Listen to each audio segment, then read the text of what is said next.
what if a SIAM is missing a good OCM team resources? I don't envy you, but I understand or recognize the situation. OCM, again, generically outside of SIAM, is highly undervalued.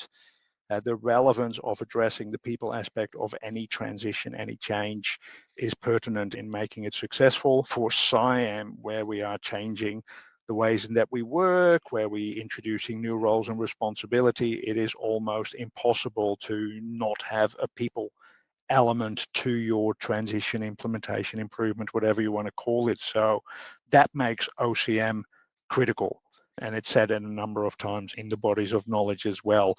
So without a good OCM team, it really depends on what is OCM. It doesn't have to be a formal thing. It could be something that people do naturally anyway as part of the culture. And also, of course, what is the level of change that your SIAM implementation is introducing? Because maybe you already had very good processes and maybe people were already using the same technology. So you're not really introducing a whole lot of change as such in there. Barry, how about SIAM without OCM? Yeah, it's interesting. If you look at what service transition, even in ITIL 3, talked about people elements, service transition. So wherever possible, get some of the people elements into basic service transition if you've got the opportunity. I would get the customer heavily involved in the transition, because the onboarding to the new way of working and the transition to the new way of working, what's massively important is not always the transition and the onboarding of the service providers, but don't forget the transition and the onboarding of the customer organization as well. Yeah. That's underrated and underplayed pretty much everywhere that I see that, because they just see it as IT. It's going to be the same as ever. They're just changing a few providers around.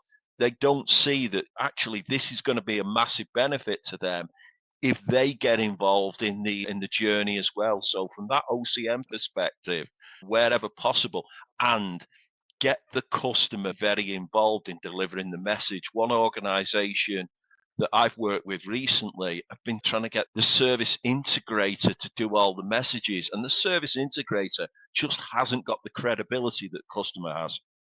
Yeah, that reminds me, Barry, we introduced in a customer the concept of OCM and they looked at each other a little bit more. So that's going to cost extra. Yes, because there's effort involved and resources involved. And they looked at each other again and go, oh, that's fine. You just add it to the project. And we had to go, no, because we are the new kids on the block and we need your support in this OCM to kick it off. To, like I said, the first 5 minutes, I want the customer there to introduce me, to set the scene, to do that onboarding of the customer organization. And then, sure, yes, the service integrator can take up a lot of the OCM activities in there, but the customer still needs to be close by. Helen, I'm hoping you can give us some response to this OCM question. So I agree with Barry on that in terms of including the customer.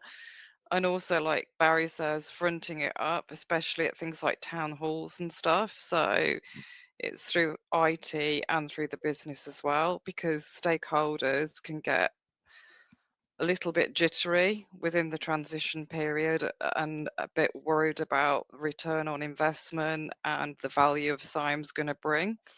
They might be on board in the beginning, but during the transition, especially when things get a bit tricky. I'll take over from that because there's a real concept that I picked up, which is called the Trough of Disillusionment, which is that immediately after an implementation, things are not as good as they were before the implementation.